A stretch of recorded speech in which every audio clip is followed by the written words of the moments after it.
The Lincoln is back in Forza! Because for 40 points in spring of Series 27, you too can go ahead and grab the Lincoln Continental from 1962. Now ours is back, the good microphone. This thing packs a punch with 300 horsepower, 465 foot-pounds of torque, but it weighs nearly 5,000 pounds. So this thing is very, very hefty indeed, with a 7-litre engine. And of course the 60s and 70s were practically the decades to be around for the sort of height of classic muscle, and this car certainly does not disappoint. It's got a beautiful sort of boxy shape at the front, to the sides, and also at the back. I really like how the back of this looks, honestly, it looks fantastic. And then here's an interesting one about the doors. One opens forwards and the other one opens backwards. Yeah, fun times. Going to the inside, we've got not so many sort of dials, just one massive speedometer in the middle and a cassette player to our right hand side. I'm doing fantastic with words. Let's go ahead and take a listen to the 300 horsepower Lincoln Continental.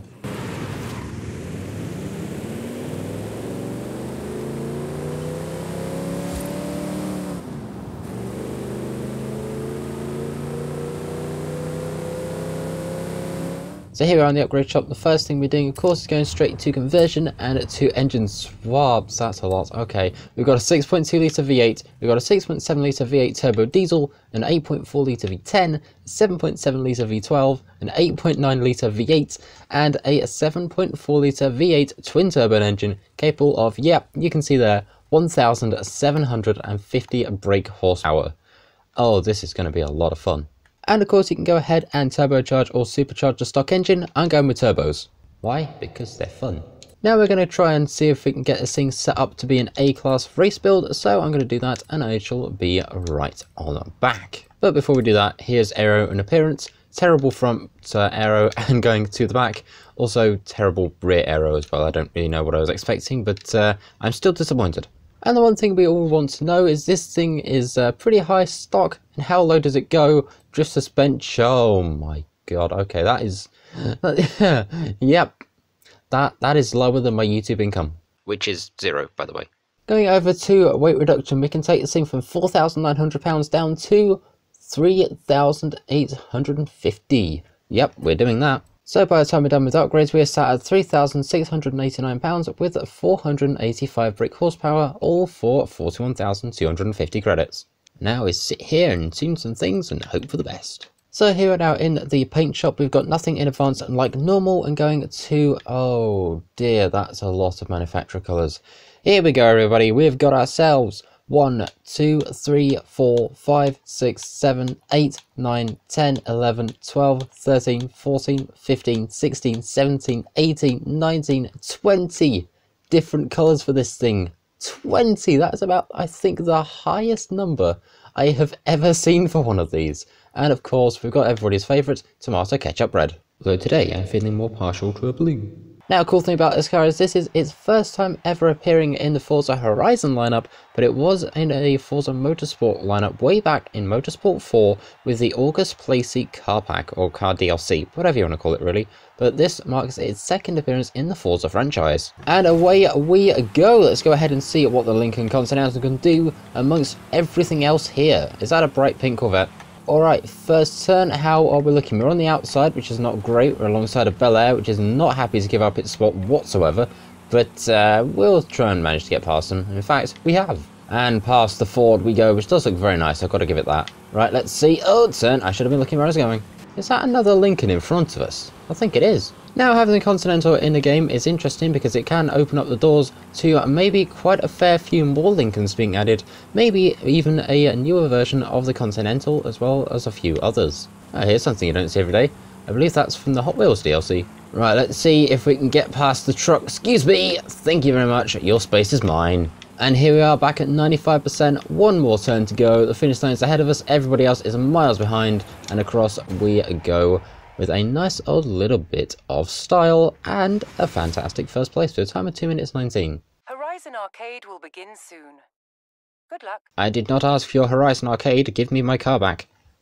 Alrighty, here we are now back at the upgrade shop. We're jumping straight to conversion, and I think you know exactly where this is headed. 7.4 litre V8 twin turbo and all-wheel drive. Yeah, I think we know what's about to happen. But first, we are going to need...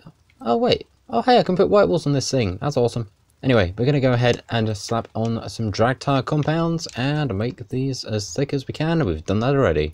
The one thing we do need to add is some anti-lag. Let's see the flames. So with that said, we're now at 3,832 pounds with 1,750 brake horsepower.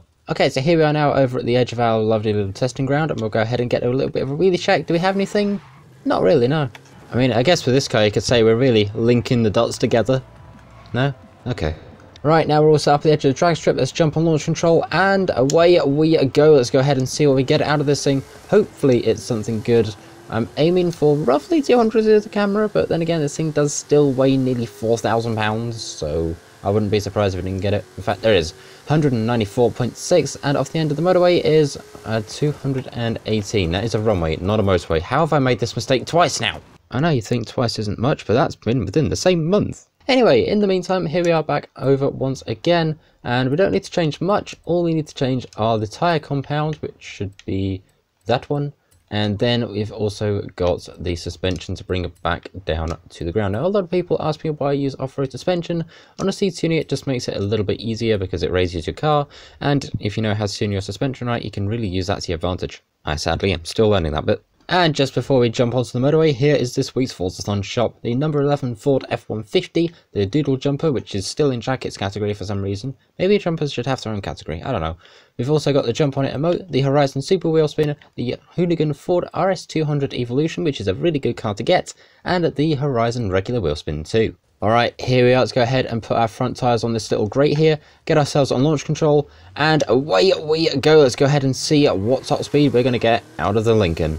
I'm going to put a guess at maybe, I want to say 250. Because I know this game inside out, so I know roughly where things sit. So it's probably going to be like a 260, 265 mile an hour car. And out of the speed zone at 252.78 miles an hour, and we still have the downhill and speed camera to go. Then the question is, how fast is this thing truly going to be? Alrighty, there's our speed camera, 262.95, going downhill, 266, 267. Anything more? Nope, just a load of fences and bushes. Cool. 267 out of this thing, which is honestly insane. Okay, now here we are over at the drift zone, so let's go ahead and throw this thing sideways and see what we get. Hopefully it's something good. I'm aiming for maybe 30,000 points, and in fact we leave that side with nearly 40,000, which is honestly insane. And now we need to go ahead, spin this thing back around and go and give it another go. Hopefully without breaking more things. Okay, here we go, round number 2, going back the other way. Let's try and see if we can not hit the bridge, which we failed, we still clonked the edge of it, and going out the other side at, again, 39,440 odd points, which is honestly pretty good, and 39,000 seems to be this thing's average. However, that is the Lincoln Continental, and what a car it is. Honestly, should you pick this thing up? Yes, it's only 40 points, and it takes about an hour of work to get it, so it is definitely very much worth picking up. Honestly, it's pretty cool. Couldn't have done that parking job any better if I tried. In the meantime, thank you very much for watching. I hope you've enjoyed this. Feel free to like, comment, share, subscribe, all that fun stuff, and I will see you all in the next video. Thank you very much for watching. Sec out. See ya.